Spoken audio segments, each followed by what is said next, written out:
Hi friends, welcome to Diya Samayal. Hi friends, இன்னைக்கு என்ன ஸ்பெஷல்னா ரொம்ப டேஸ்டான கத்திரிக்காய் மாங்காய் முருங்கைக்காய் சாம்பார். இது சூடான சாதத்துல போட்டு சாப்பிட்டோம்னா அவ்வளோ டேஸ்டா இருக்கும். அது மட்டும் இல்லாம இது இட்லி தோசைக்கு ஒரு நல்ல சைட் டிஷ். வாங்க எப்படி செய்யறதுன்னு பார்க்கலாம். அதுக்கு முன்னாடி என் சேனலை சப்ஸ்கிரைப் பண்ணாதவங்க சப்ஸ்கிரைப் பண்ணிட்டு பக்கத்துல இருக்க பெல் ஐக்கானை கிளிக் பண்ணிட்டு வாங்க. சாம்பாருக்கு முதல்ல பருப்பு வேக வச்சு எடுத்துக்கலாம். 150 தோரம் பருப்பை நல்லா கழுவி எடுத்திருக்கேன். அதை நம்ம குக்கரில் ஆட் பண்ணிக்கலாம்.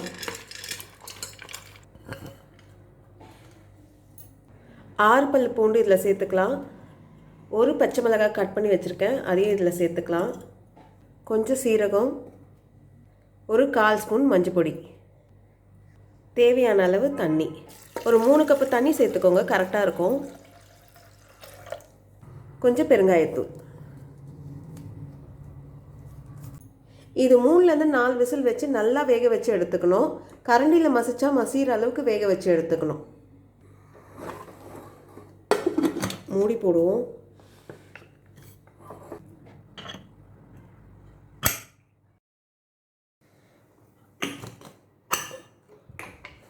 ஓப்பன் பண்ணி பார்ப்போம்.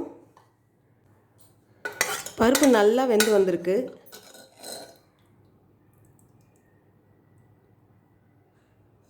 இப்போ நம்ம காயை வேக வச்சு எடுத்துப்போம். கடாய் நல்லா சூடாயிடுச்சு. ஒரு 1.5 ஸ்பூன் எண்ணெய், ஒரு 10லேருந்து 15 சின்ன வெங்காயத்தை எடுத்திருக்கேன், அதை இதில் சேர்த்துக்கலாம்.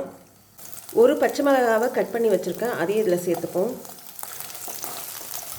இந்த எண்ணெயில் ஒரு 2 வதக்கு வதக்குனா போதும். ஏன்னா நம்மளுக்கு காயோடு சேர்ந்து இந்த வெங்காயம் வேக தான் போகுது. உங்களுக்கு சின்ன வெங்காயம் இல்லைன்னா ஒரு பெரிய வெங்காயத்தை கட் பண்ணி சேர்த்துக்கோங்க. 2 வதக்கு வதக்குன பிறகு ஒரு தக்காளியை கட் பண்ணி வச்சுருக்கேன், அதையும் இதில் சேர்த்துக்கலாம்.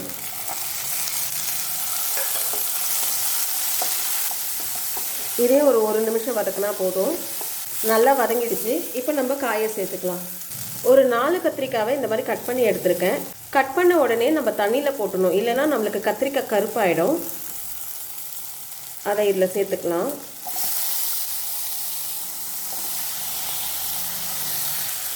ஒரு முருங்காவை கட் பண்ணி வச்சுருக்கேன், அதையும் இதில் சேர்த்துக்கலாம். மாங்காவை இப்போ சேர்க்காதீங்க, ஏன்னா மாங்காய் சீக்கிரமாக வெந்துடும் நம்மளுக்கு. இப்போ சேர்த்திங்கன்னா இந்த செதை பகுதியெல்லாம் கரைஞ்சி போயிடும், தோல் மட்டும்தான் மிச்சமாக இருக்கும். நம்ம பருப்பு சேர்த்த பிறகு மாங்காவை சேர்த்துக்கலாம். இதை 2 வதக்கு வதக்கலாம்.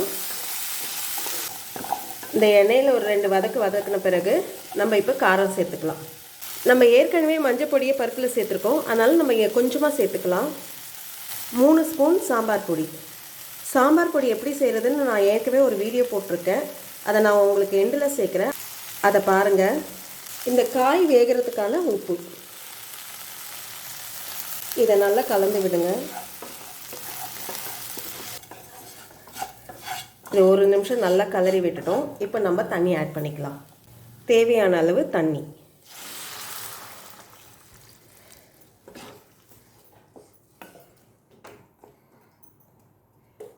ஒரு கொதி வரட்டும். நல்லா கொதிக்க ஆரம்பிச்சிருச்சு. இப்போ மூடி போட்டு லோ ஃப்ளேமில் ஒரு 10 நிமிஷம் நல்லா வேக வைக்கலாம். இப்போ மூடியை திறந்து பார்ப்போம். கத்திரிக்காய் முருங்காலாம் நல்லா வெந்திருக்கு.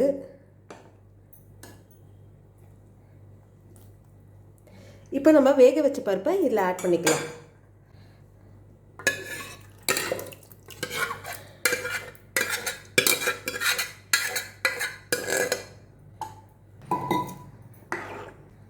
நல்லா கலந்து விடுங்க.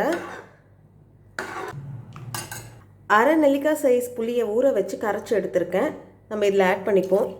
புளியை கம்மியாக சேர்த்துக்கோங்க, ஏன்னா நம்ம மாங்காய் சேர்க்குறனால மாங்காய் புளிப்பு, அதுக்கேற்ற மாதிரி நீங்கள் புளியை சேர்த்துக்கணும். புளியை சேர்த்து நல்லா மிக்ஸ் பண்ணி விட்டு இப்போ நம்ம சேர்த்துருக்க மாங்காவை இதில் ஆட் பண்ணிக்கலாம்.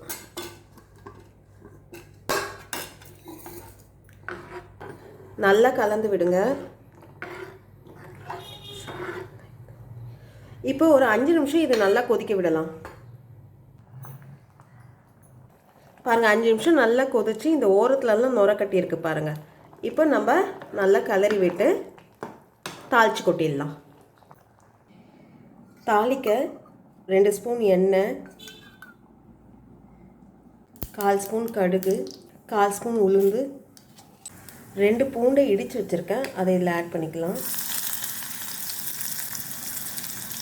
கொஞ்சமாக வெங்காயம் இந்த மாதிரி நீட் வாக்கில் அரைஞ்சிருக்கேன், அதையும் இதில் ஆட் பண்ணிக்கலாம். நல்லா ப்ரௌன் கலரில் மாறணும், அந்த அளவுக்கு நல்லா வதக்கிப்போம்.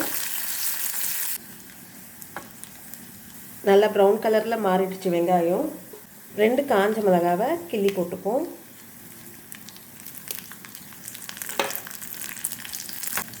அடுப்பு ஆஃப் பண்ணிவிட்டு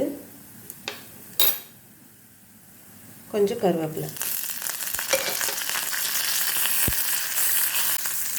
உங்கள்கிட்ட வடகம் இருந்தால் கூட நீங்கள் தாளித்து போட்டுக்கலாம். கடைசி இந்த பூண்டு வெங்காயம் வதக்கி போடுறதுனால அந்த சாம்பாருடைய வாசம் ரொம்ப நல்லா இருக்கும்.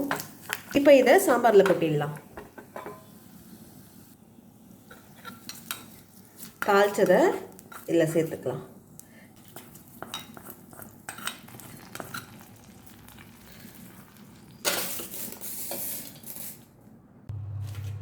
தாளித்து கொட்டின பிறகு கொஞ்சம் கொத்தமல்லியை லைட் அப்படி தூவி விடுவோம். ரொம்ப டேஸ்டான கத்திரிக்காய் மாங்காய் முருங்கைக்காய் சாம்பார் ரெடி ஆயிடுச்சு. இந்த வீடியோ உங்களுக்கு பிடிச்சிருந்தா லைக் பண்ணுங்க, ஷேர் பண்ணுங்க, அப்படியே உங்களுடைய கருத்துக்களை எனக்கு கமெண்ட் பண்ணுங்க. இது வரைக்கும் என் சேனலை சப்ஸ்கிரைப் பண்ணாதவங்க சப்ஸ்கிரைப் பண்ணிட்டு பக்கத்தில் இருக்க பெல் ஐக்கானை கிளிக் பண்ணுங்க. நன்றி, வணக்கம்.